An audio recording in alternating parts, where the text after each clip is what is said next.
You know, it's never too late to be the person you know you could have become. It's a quote from my friend Dan Miller, author of 48 Days to the Work You Love.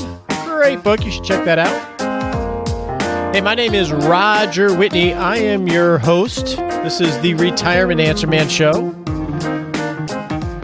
This is the show dedicated to helping you not just survive retirement. No, we want you to thrive. We want you to rock retirement. So we had a listener survey a few months ago, and we had hundreds of responses. I was blown away, so thank you very much. Probably one of the biggest items to come out of that was half of people like you, want to work in retirement. They gave amazing, lots of reasons. They want to have a sense of accomplishment. They want to stay engaged. They want to help people. They want to hedge against running out of money. That's a good one. They don't want to be bored.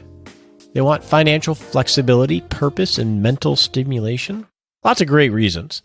Now, you can go work for someone, and that's a viable option. But a surprisingly large number of people start businesses after, quote unquote, retirement from their career. In fact, according to the Kauffman Foundation, a leading research group of entrepreneurship, more businesses are started by people between the ages of 55 and 64 than by those under 25. That sort of surprised me. You hear about all these tech zillionaires and YouTube stars, but really it's us, the baby boomers, that are starting more businesses. So what I thought we'd do is we are going to take this entire month and focus on entrepreneurship during retirement. So we can maybe help you along your journey or give you some things to think about before you make the decision, because entrepreneurship's a big deal, right? But we can't do any of that until we have that all important disclaimer.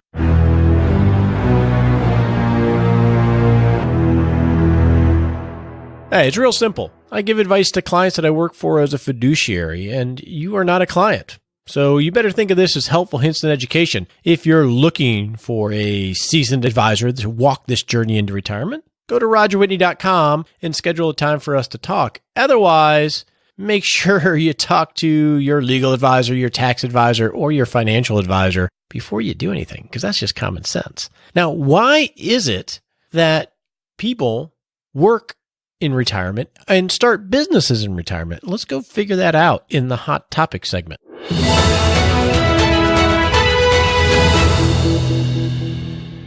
Wow. More people between the ages of 55 and 64 start businesses than 25-year-old and younger people. In some ways that surprises me, and in some ways that doesn't.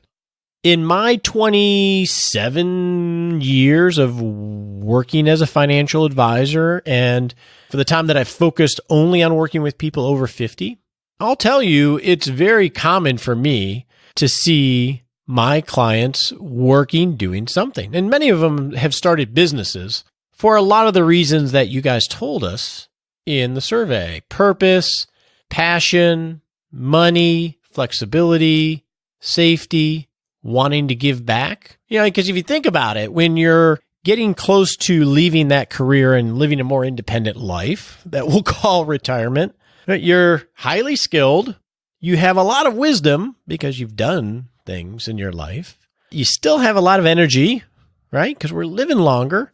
Just because we leave our full-time careers doesn't mean we turn all that off. We're not like our grandparents who literally sat on the park bench of life. And as much as we want to travel, we want to be with the grandkids, we want to pursue hobbies, there's still purpose in us. For a lot of us anyway, right? And starting a business is something that a lot of us have dreams about doing. So I've worked with clients and am that, have independent consulting businesses based on their skills and wisdom. People I know have started bakeries. I have a couple clients that started big sprinkler companies, sprinkler repair companies, out of nothing. Lawn maintenance. I know a lady who started a jewelry business where she'd start creating these little trinkets, selling them online and selling them at local shops, and did extremely well. I know someone who's building salons where you rent out the spaces. That's their pretirement business that they're building. Coaching. In fact, we may hear from a few of them this month. Rental houses, building up a portfolio of rental house properties that they manage and doing the whole real estate game. We're going to cover that topic for a whole month here, and I don't know if it's next month or the month after. Restaurants. I know clients that have started restaurants. There are all sorts of things that we can do, and we're going to talk about some, and we're going to talk about some of the advantages and disadvantages of each one and how to evaluate what's right for you, because that's really important, right? So why do all of these people start businesses after their career? Well, you can guess a lot of the reasons. They want to get out of work early. And I see that as a big one. Hey, I've always wanted to have my own deal. I'm tired of following the rules and the schedule of someone else. I want to have my own deal because of time freedom, because of no cap on my income, because of me making all the decisions, not somebody else making all the decisions. All very good reasons, right? And it allows them to hopefully have more time freedom earlier. Another reason I see is multiple streams of income, right? As in, okay, I have some part-time work. I patch that together with my assets and I patch that together with a pension, and it helps complete the picture of how we're going to pay for our lifestyle. And in some cases, it's not just pay for our lifestyle, but they work or start a side business in order to fund some aspirational goals, whether that's family goals, or sometimes it's legacy or giving goals. They say, okay, I'm going to build this business over here, and that's going to help me do good over there, which is a nice virtuous circle if you think about it. Another reason is passion. I always wanted to have my own restaurant, have my own bakery. I know the gentleman who started the sprinkler business, and we talk about it in the book, Rock Retirement, which, by the way, I still have a ton of boxes in my house from. The book is out. It's released. You can buy the paperback on Amazon or at Barnes & Noble, any of those places. But here's an inside tip. If you buy the Kindle, which is a lot cheaper, and read it and leave an honest review and send it to me, I will still send you a free signed book. Trust me, I got enough. I bought all my books to give away so I can get it out there. Okay. Anyway. So in the book, I think we talk about the gentleman who started the sprinkler company. When he left his corporate gig, he still had a lot of energy in the tank. And the reason he started his sprinkler business was he always wanted to play in the dirt. He always wanted to be outside. He loved tinkering and he loved playing in the dirt. And so he bought one truck and some equipment and started fixing sprinklers, systems, just residential stuff. Had a blast. Was so great at customer service and loving on people that he was able to buy another truck for cash, hire some people, and he built that into a pretty big business. And he's 70-something now. I've known him for 20 years, and he is still having a blast. He ended up selling a lot of it to his sons, and now is back being really small, but he's still tinkering. And so that's that passion because you always wanted to, and then there's just to stay busy. All right, you might be able to do that better with a part-time job than starting a business, but those are some very common reasons why someone would start a business during retirement. So in our practical planning segment, well, let me just set the stage for the whole month. So in our practical planning segment today, we're just going to talk about some very basic things of, okay, well, what factors should you think about? What types of businesses are out there? And what factors should you think about internally as to whether it's right for your situation? And then there'll be a couple tools and book recommendations. And then over the coming weeks, what we're going to do is we're going to talk about creating the entrepreneurial mindset. We're going to hear from someone who's an expert in managing the books of a business to give you some pointers there. We're going to talk to somebody who understands franchises, and we're going to talk to somebody who has a solopreneur career, basically a one-man or one-lady shop, and share some stories of people that have done this, hopefully with the aim of giving you a framework of what possibilities are out there and what are some of the things to consider if you're thinking about doing it. So that's the plan for the month. Now, let's get to the practical planning segment and just sort of set the stage a little bit.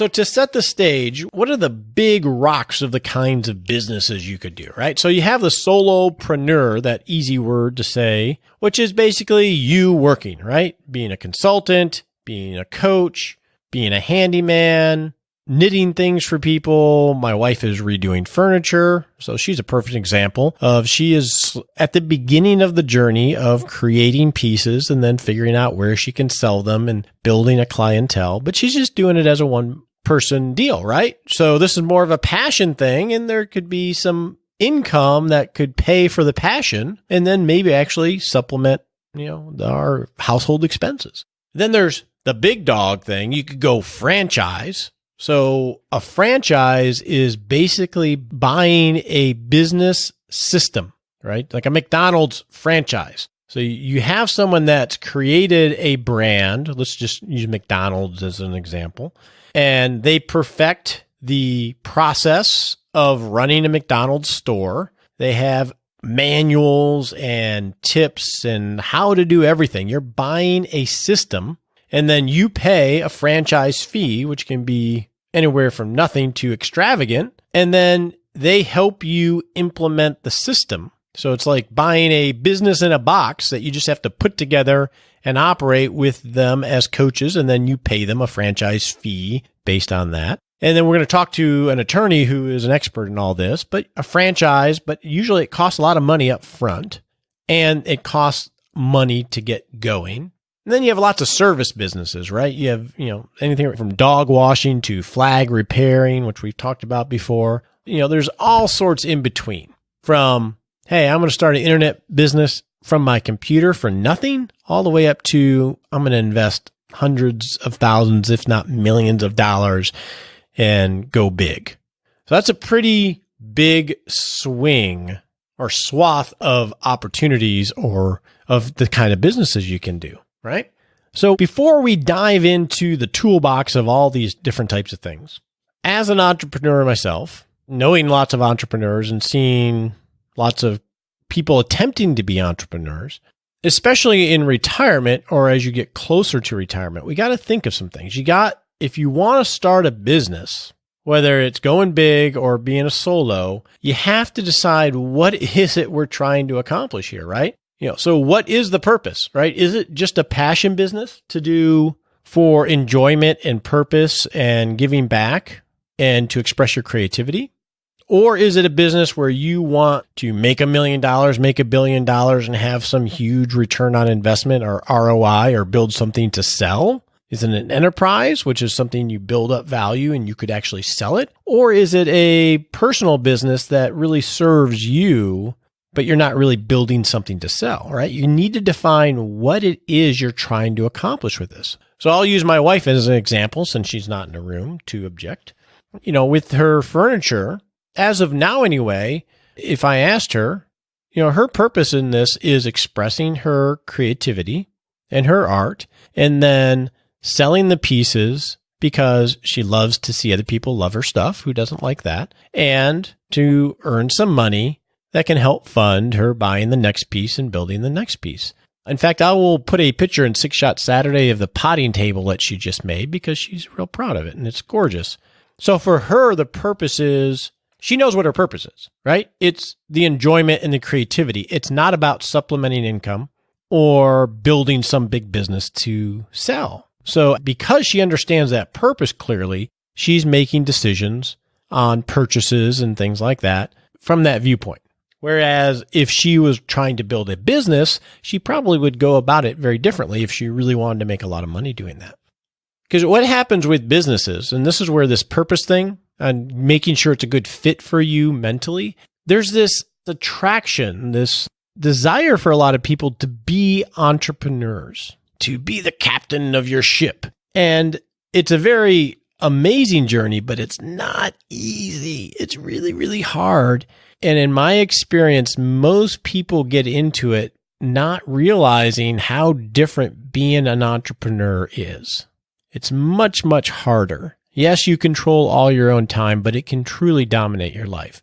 And it could, if you're not careful, cause you to really make some mishaps from a financial standpoint if you don't understand the purpose of what you're doing it for. So you got to be really clear on that. And we'll have some books recommendations to help you work on this. And we're going to be talking about this a lot this month. Now, outside of, what your purpose is, you want to make sure it's a fit for the lifestyle, right? Like with my wife, she's not here. Better not tell her about the show. She is enjoying her time freedom outside of full-time work, right? She goes to the gym, we hang with the dogs, we travel a lot. So she is doing this, and she understands that she wants to keep it a certain size because she wants her time freedom. It's very easy to start a business and have it slowly take up all of your time, and then you have to figure out how to extract yourself. Now, the next area you want to make sure that it's a fit for is your finances. Now, this is really important because when you're retiring, most likely you have more money than you've ever had before, right? And also you're going to get that, you're going to have potential access to your 401k. It's going to be rolled over to an IRA. Maybe your pension turns on. You're going to have access to a lot of money if you so desire. And when you're starting a business, it's all potential. It's all on paper, and the excitement is at its height, and it's all roses. And it's very easy, especially when you get around other entrepreneurs, because they're generally very optimistic. It's very easy to get over your skis and start committing more capital because you're so enthusiastic that you commit financial suicide. That's not an exaggeration, because once you get the ball moving in all that excitement, it's so much fun to set up shop, to get the sign, to pay for the logo, to get the stationery, to sign the lease, to do all these things because it's all roses and it's all going to be great. And then what happens is real life sets in and it's very hard. And even though you knew it was hard, you didn't realize it was this hard. And it always takes longer than you think it's going to take. And it always requires more money than you realized it was going to take.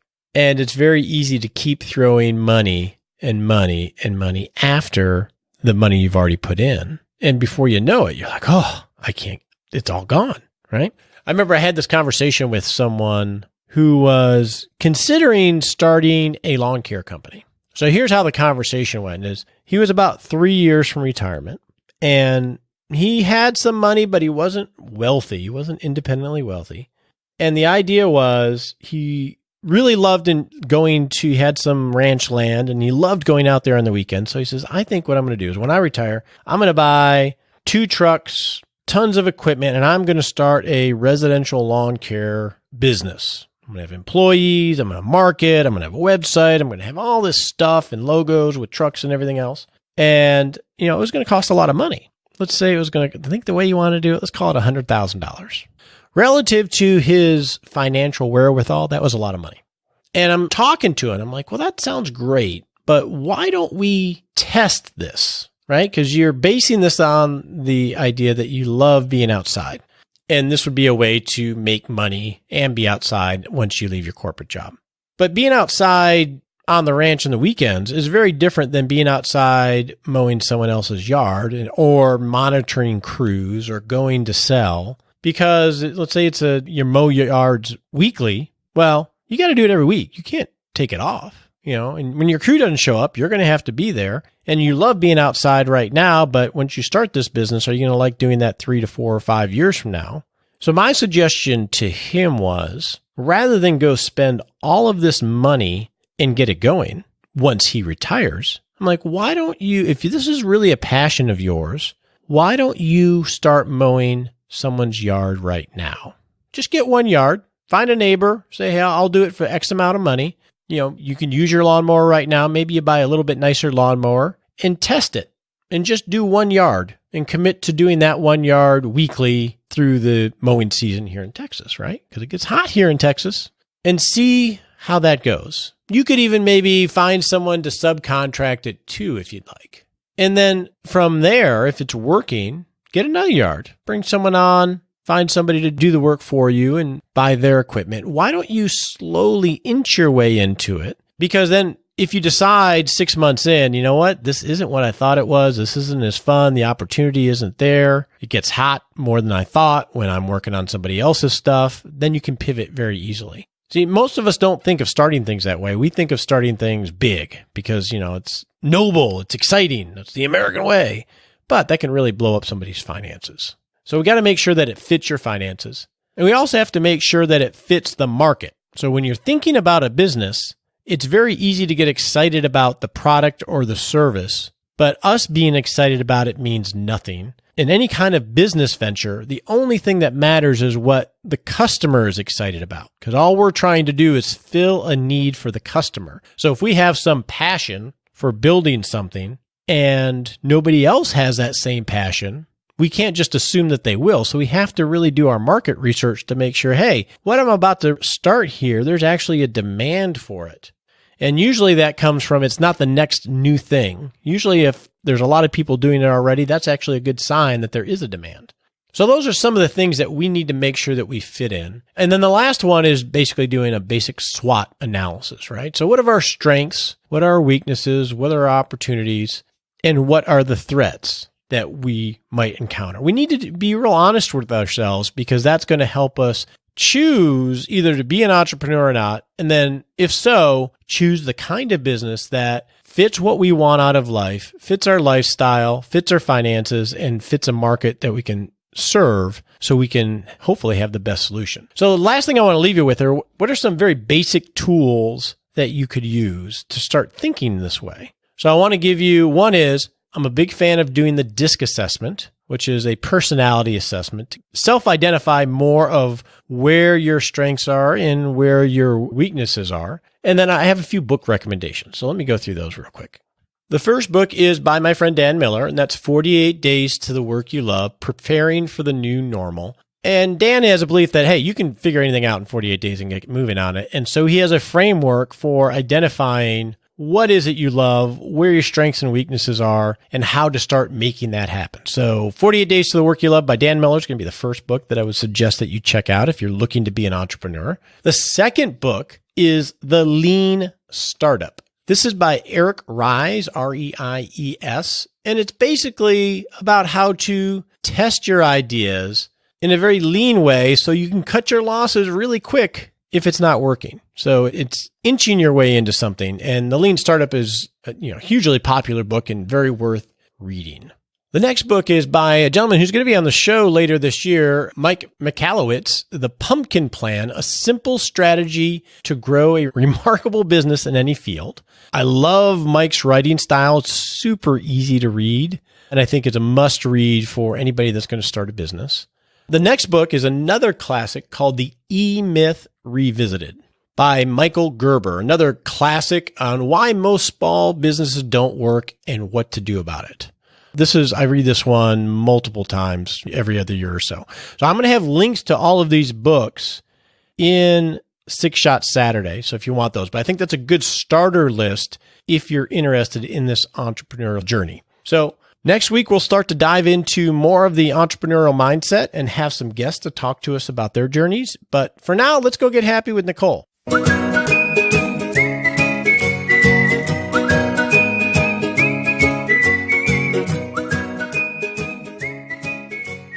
Hey, welcome to the Happy Lab. And when we're talking about entrepreneurship, that is definitely something that makes me happy. Nicole, do you have a desire to run a business? Well, I already run this one, so...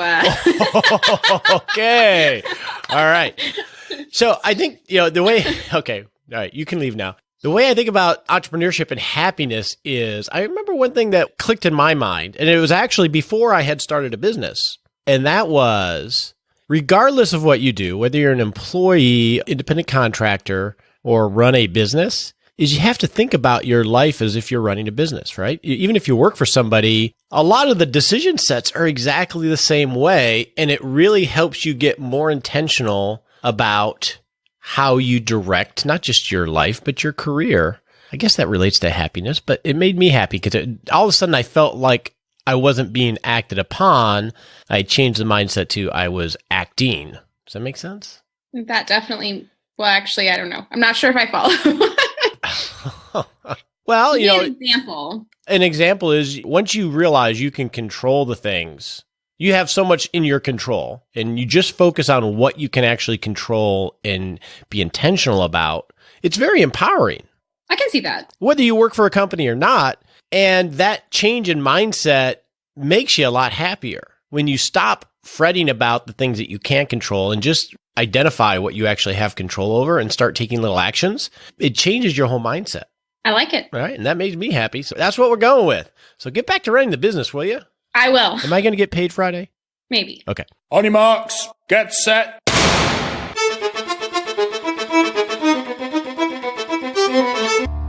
Hey, welcome to the Smart Sprint segment where we set a 7-day goal to take a little baby step to creating a great life. So in the next 7 days, if you have the entrepreneurial bug, my suggestion would be to go to rogerwhitney.com, the resource section, and there's a book section there, and go pick yourself up that first book I recommended, 48 Days to the Work You Love by Dan Miller. Now, this is an affiliate link. If you happen to buy it, I'll get paid a little tiny something, but it doesn't cost you any more. Because this book will help you start to think about making sure you're getting into something that brings you joy and doesn't create a cage for yourself. So go get that book if you have the entrepreneurial bug.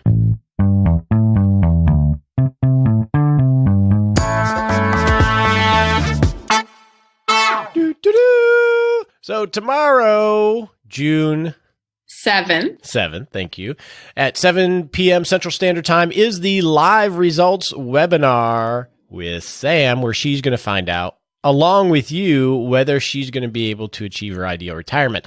Now, this comes out on the 6th, so I don't know when you're listening to this. So if you missed the live webinar, we're going to send links out in 6 Shot Saturday for the next 2 Saturdays, so you can watch the replay and get some closure on this whole Retirement Plan Live Flying Solo edition. So make sure you're signed up for 6 Shot Saturday. I'm excited. Are you excited? I'm really excited. I don't know if I'm going to sleep tonight. Well, I hope you do. We still, at the time of this recording, it's still a little ways off. All right. I am Roger Whitney, the Retirement Answer Man. And I'm Nicole, his awesome sidekick. And you are not just going to survive retirement, you're going to rock retirement. We appreciate you joining us today for this episode of Retirement Answer Man. Be sure to visit rogerwhitney.com/answers to access the Retirement Answer Library with over 30 checklists to help you make the most of the only life you have. Remember, you have more power than you realize to create an amazing life starting today with Retirement Answer Man.